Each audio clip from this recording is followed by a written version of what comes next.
नमस्कार बच्चों। आज हम अध्ययन करेंगे इस अध्याय के पार्ट 2 के बारे में।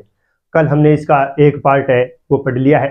उसमें हमने देखा है कि जो आर्थिक क्रिया होती है वो मनुष्य आर्थिक क्रिया क्यों करता है। क्योंकि उन्हें संसाधन प्राप्ति जरूरी है। संसाधन प्राप्ति के लिए मनुष्य आर्थिक क्रिया करता है और यह संसाधन है वो मनुष्य को जीवित रखने के लिए बहुत ही ज़्यादा महत्वपूर्ण होते हैं। उसके बाद में हमने देखा है कि जो प्राथमिक क्रिया है उससे हमें कच्चा माल मिलता है और उसका रूप परिवर्तन कर मूल्य में वृद्धि करना द्वितीयक क्रिया का उदाहरण है। जैसे हमने उदाहरण भी देखे हैं, आलू है वो कृषि से हमें प्राप्त होता है, जबकि कृषि है वो प्राथमिक व्यवसाय है। उसका रूप परिवर्तन कर चिप्स बनाना और उसके मूल्य में वृद्धि करना ये द्वितीयक व्यवसाय है। आलू प्राथमिक व्यवसाय है जबकि आलू से बनने वाली चिप्स है वो द्वितीयक व्यवसाय है। यानी उद्योग धंधों में जो काम किया जाता है, या यूं कहें कि प्राथमिक क्रिया से प्राप्त कच्चे माल का रूप परिवर्तन कर उसके मूल्य में वृद्धि करना द्वितीयक क्रिया है। उसके बाद में हमने देखा है विनिर्माण। विनिर्माण का अर्थ होता है वस्तु का उत्पादन करना। इसमें हाथ से बनाई हुई वस्तुओं से लेकर जो अंतरिक्ष यान होते हैं उन तक को शामिल किया जाता है। वैसे विनिर्माण का जो शब्द है उसका शाब्दिक अर्थ होता है हाथ से बनाना। हाथ से बनाना और वर्तमान में मशीनों द्वारा जो भी सामान या हाथ से जो भी सामान बनाए जाते हैं वो सब के सब है विनिर्माण के अंतर्गत आते हैं। कल हमने ये जो पॉइंट है वो सरसरी नज़रों से देखे हैं। आज हम इनके बारे में विस्तार से अध्ययन करेंगे। हमारा पहला पॉइंट है आधुनिक बड़े पैमाने पर होने वाले विनिर्माण की विशेषताओं में पहला पॉइंट है कौशल का विशिष्टीकरण या उत्पादन की विधियां। इसमें हमने देखा है कि शिल्प तरीके से जो कारखाने होते हैं उनमें थोड़ा ही सामान बनाया जाता है। यानी शिल्प जो छोटे कारखाने होते हैं या थोड़ा सामान उनमें बनाया जाता है। शिल्प तरीके से कारखानों में थोड़ा ही सामान उत्पादित किया जाता है जो कि और वो भी आदेशानुसार ही बनाया जाता है। शिल्प तरीके से कारखानों में थोड़ा ही सामान बनाया जाता है और वो जो थोड़ा सामान बनाया जाता है वो भी आदेश के अनुसार, यानी जितना सामान मार्केट में चाहिए वो आदेशानुसार ही बनाया जाता है। अतः इसकी लागत भी अधिक आती है। यानी कारखानों में जो थोड़ा सामान बनाया जाता है उनकी लागत अधिक आती है। आगे हम देखें, जबकि अधिक उत्पादन यानी ज्यादा उत्पादन का संबंध है वो बड़े पैमाने पर बनाए जाने वाले सामान से है। अगर बड़े पैमाने पर कोई सामान बनाया जाता है तो उसमें उत्पादन भी ज्यादा होता है, जिसमें प्रत्येक कारीगर है वो निरंतर एक ही प्रकार का जो कार्य होता है वो करता रहता है। कल मैंने आपको उदाहरण के माध्यम से समझाया था कि एक बेल्ट है, उस बेल्ट के चारों तरफ, जैसे ये बेल्ट है, गाड़ी निर्माण की जाती है, यहाँ पे इसके चारों तरफ है वो श्रमिकों को खड़ा कर दिया जाता है और प्रत्येक श्रमिक को एक निश्चित काम दिया जाता है और वही काम वह बार बार करता रहता है। आगे हम देखें यंत्रीकरण। यंत्रीकरण का अर्थ है किसी कार्य को पूर्ण करने के लिए मशीनों का उपयोग करना। यंत्रीकरण का अगर हम अर्थ देखें तो यही है, यंत्र यानी मशीन। कोई भी काम करने के लिए हम मशीनों का उपयोग करते हैं तो वही यंत्रीकरण है। स्वचालित यंत्रीकरण विकसित अवस्था है।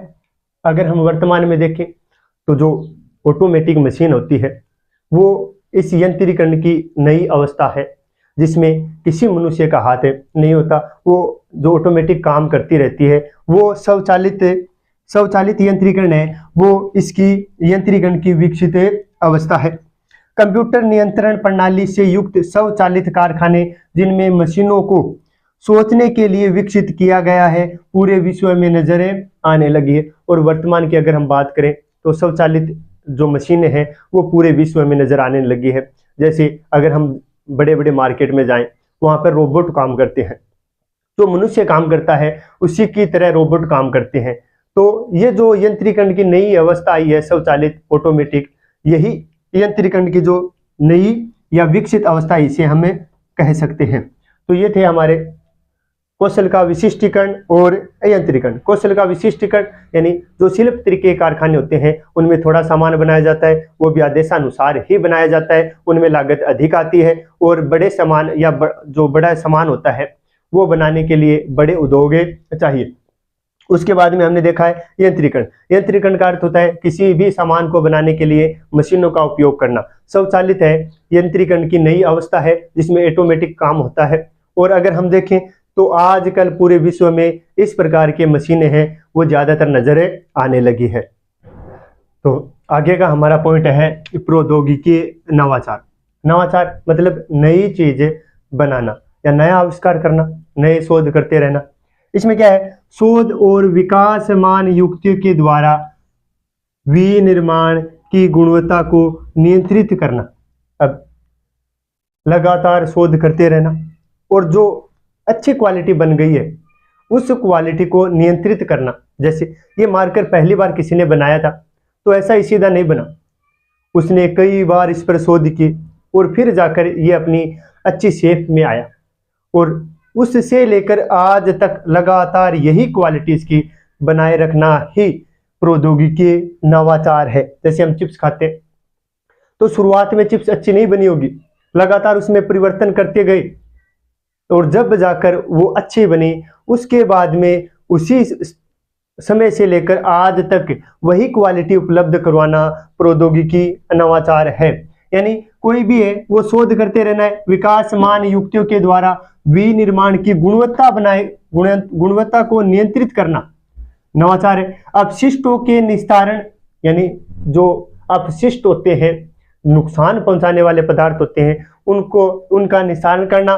तथा अदक्षता को समाप्त करने और प्रदूषण के विरुद्ध संघर्ष करने का महत्वपूर्ण पहलू है। ये सब के सब पहलू है वो प्रौद्योगिकी नवाचार में। यानी एक तो इसकी गुणवत्ता को नियंत्रित करना है, एक अपशिष्ट है उसका निस्तारण करना है, दक्षता को समाप्त करना है और प्रदूषण के विरुद्ध संघर्ष करने का महत्वपूर्ण पहलू है।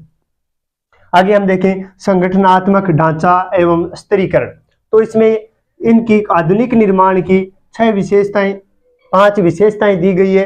पहली है एक जटिल प्रौद्योगिकीय तंत्र है। अगर हम आधुनिक निर्माण की बात करें तो ये एक जटिल प्रौद्योगिकीय तंत्र है। दूसरी देखें अत्यधिक विशिष्टीकरण और श्रम विभाजन के द्वारा कम प्रयास एवं अल्प लागत से अधिक माल का उत्पादन करना। यानी इसमें क्या होता है कि श्रम विभाजन कर दिया, कम लागत आती है, उसके कारण जो माल उत्पादन होता है वो ज्यादा होता है। तीसरी है इसमें अधिक पूंजी लगती है। चौथी है इसमें बड़े संगठन है। पांचवी है प्रशासकीय और अधिकारी वर्ग। तो ये थी संगठनात्मक ढांचा, स्तरीकरण या आधुनिक निर्माण की विशेषताएं। आगे हम देखें अनियमित भौगोलिक वितरण, यानी उद्योगों को हम देखें जिस प्रकार जनसंख्या का भौगोलिक वितरण अनियंत्रित है उसी प्रकार उद्योगों का भी जो भौगोलिक वितरण है वो अनियंत्रित है। कई स्थान पर हम जाकर देखेंगे तो बहुत से उद्योग मिलेंगे, जबकि कुछ स्थान ऐसे हैं या बहुत से स्थान ऐसे हैं जहां पर एक भी उद्योग नहीं है। इसमें हम देखें तो आधुनिक निर्माण के मुख्य संकेंद्रण कुछ ही स्थानों पर है। यानी वर्तमान की अगर हम बात करें जो आधुनिक निर्माण है उसके मुख्य संकेंद्र, मुख्य स्थान है वो कुछ ही स्थान है तक सीमित है। विश्व के 10% स्थलीय भाग से कम पर इनका विस्तार है। अगर हम बात करें स्थलीय भाग की, स्थलीय भाग को 100% स्थलीय भाग मान लिया जाए और इसके आधुनिक जो निर्माण है वो सिर्फ और सिर्फ 10% भाग पर ही आधुनिक निर्माण होता है। बाकी के 90% स्थलीय भाग है वहां पर आधुनिक निर्माण नहीं होता है। इनका विस्तार है। यह देश की आर्थिक एवं राजनीतिक शक्ति के केंद्र बन गए और जहां जहां ये 10% भाग है और ये उद्योग ज्यादा है, आधुनिक निर्माण ज्यादा हो रहा है, वो शक्ति के केंद्र बन गए। चाहे आर्थिक स्थिति से देख ले और चाहे राजनीतिक स्थिति से देख ले, तो जहां पर भी उद्योग धंधे ज्यादा है वो शक्ति के केंद्र बन गए हैं। अगर हम बात करें अमेरिका के मक्का की पेटी की तो 2.5 वर्ग किलोमीटर में फैली है। अमेरिका की मक्का की पेटी है वो 2.5 वर्ग किलोमीटर में फैली है, जिसमें 4 बड़े कृषि फार्म स्थित है। जिसमें अमेरिका के मक्का की पेटी की तो 2.5 वर्ग किलोमीटर क्षेत्र में 4 बड़े फार्म होते हैं और जिनमें 10 से 20 श्रमिक ही कार्य करते हैं और इनसे 50 से लेकर 100 मनुष्य का भरण पोषण होता है। यानी 4 बड़े कृषि फार्म, उनमें अगर हम देखें तो 10 से 20 श्रमिक काम करते हैं और इनसे 50 से 100 मनुष्य का भरण पोषण होता है। अगर परंतु इतने ही क्षेत्र में अनेकों वृहद समाकालित कारखानों को समावेश किया जा सकता है। यानी ये जो अमेरिका वाला क्षेत्र है, अगर हम बात करें अन्य जगह, तो इन 4 कृषि फार्मों की जगह अनेक फार्म है वो स्थापित किए जा सकते हैं और इनसे हजारों लोगों को रोजगार दिया जा सकता है। ये थे हमारे अनियमित भौगोलिक वितरण। इसमें हमने देखा है कि अगर हम बात करें आधुनिक जो उद्योग है वो विश्व के कुछ ही स्थानों पर है। अगर हम बात करें स्थलीय भाग पर तो 10% भाग पर है, और जहां पर ये उद्योग हैं वो शक्ति के केंद्र बन गए, चाहे आर्थिक स्थिति से देख लें, चाहे राजनीतिक स्थिति से देख लें। अगर हम बात करें अमेरिका की, तो अमेरिका में 2.5 वर्ग किलोमीटर में मक्का की पेटी है, वहां पर 4 बड़े कृषि फार्म हैं, उनमें 10 से 20 श्रमिक काम करते हैं और 50 से सिर्फ 50 से 100 लोगों का ही भरण पोषण है वो होता है। अगर अन्य क्षेत्र में ये जो फार्म होते वहां पर हजारों आदमियों का भरण पोषण होता और हजारों को रोजगार मिलता। अब हम देखेंगे उद्योगों की स्थिति को प्रभावित करने वाले कारक। पहले हम सरसरी नजरों में इनको पॉइंटों के माध्यम से समझेंगे, फिर एक एक का विस्तार से अध्ययन करेंगे। पहला हमारा बाजार तक अभिगम्यता, यानी उद्योगों की स्थिति को प्रभावित करने वाला सबसे महत्वपूर्ण कारक है बाजार। जो भी हमारा जो पक्का माल है, जो तैयार माल है, उसको विक्रय करने के लिए बाजार की आवश्यकता होती है और बाजार सबसे महत्वपूर्ण कारक है। दूसरा, इसमें अगर देखें तो वहां के निवासियों की क्रय करने की क्षमता। अगर हमने 5-5 हजार रुपए का सामान बेचने की सोची है या ऐसे माल उत्पादन किया है कि हम प्रत्येक सामान 5,000 में बेचेंगे और वहां के जो निवासी होते हैं उनकी क्रय करने की क्षमता 1,000 रुपए की भी नहीं है, तो हमारा उद्योग है वो नहीं चलेगा। वहां के निवासियों के क्रय क्षमता के अनुसार और वहां पर बाजार में जो माल चाहिए उसके अनुसार हमें माल बनाना पड़ेगा, तो ही हमारा उद्योग है अच्छी तरह से सक्सेस होगा। दूसरा है कच्चे माल की प्राप्ति तक अभिगम्यता, यानी उद्योगों की स्थिति को प्रभावित करने वाले दूसरे कारक में अगर हम देखें तो कच्चा माल है। कच्चा माल आसानी से जहां उपलब्ध हो जाए वहां पर उद्योग स्थापित करने चाहिए। कुछ उद्योग ऐसे हैं जिनका वजन है वो घटता है, वजन घटता है, तो उन उद्योगों को जो कच्चा माल है उसके समीप लगाने चाहिए। जैसे चीनी उद्योग को जहां पर गन्ना होता है वहीं पर लगाया जाता है। क्यों? क्योंकि गन्ने को ज्यादा दूर ले जाने से इनके वजन में कमी आती है और चीनी उत्पादन में भी कमी आती है, इसलिए चीनी उद्योग है वो गन्ने जहां पर गन्ना होता है वहीं पर लगाया जाता है। दूसरा था कच्चे माल की प्राप्ति। तीसरा है हमारा श्रम आपूर्ति। श्रम यानी जो हमें श्रमिक चाहिए, काम करने वाले चाहिए, मजदूर चाहिए, जहां पर काम करने वाले हमें आसानी से और सस्ते दर पर मिल जाएं वहां पर उद्योगों की स्थापना की जाती है। वर्तमान में देखें तो स्वचालित मशीनों के द्वारा श्रम आपूर्ति को प्रभावित किया गया है, लेकिन वर्तमान में भी कुछ उद्योग ऐसे हैं जिनमें मनुष्य द्वारा ही काम किया जाता है। तो श्रम आपूर्ति है वो भी उद्योगों को प्रभावित करती है। पहला था बाजार, उद्योगों को प्रभावित करने वाले में। दूसरा कच्चा माल है। तीसरी है श्रम आपूर्ति।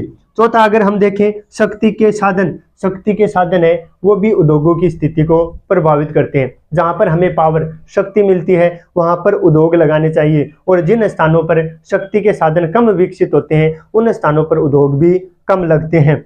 चौथा था शक्ति के साधन। पांचवा है परिवहन और संचार के साधन, यानी ऐसे स्थानों पर उद्योग लगाने चाहिए जहां पर परिवहन की अच्छी व्यवस्था हो। क्यों? क्योंकि उद्योगों में कच्चा माल लाने के लिए और जो रूप परिवर्तन के बाद, जो निर्माण प्रक्रिया के बाद पक्का माल होता है उसको बाजार तक पहुंचाने के लिए हमें परिवहन की आवश्यकता होगी, तो परिवहन भी उद्योगों की स्थिति को प्रभावित करता है। और आगे है सरकारी नीति, यानी सरकार के द्वारा आर्थिक विकास के लिए जो नीतियां बनाई गई है उसके अनुसार हमें उद्योगों की स्थापना करनी चाहिए।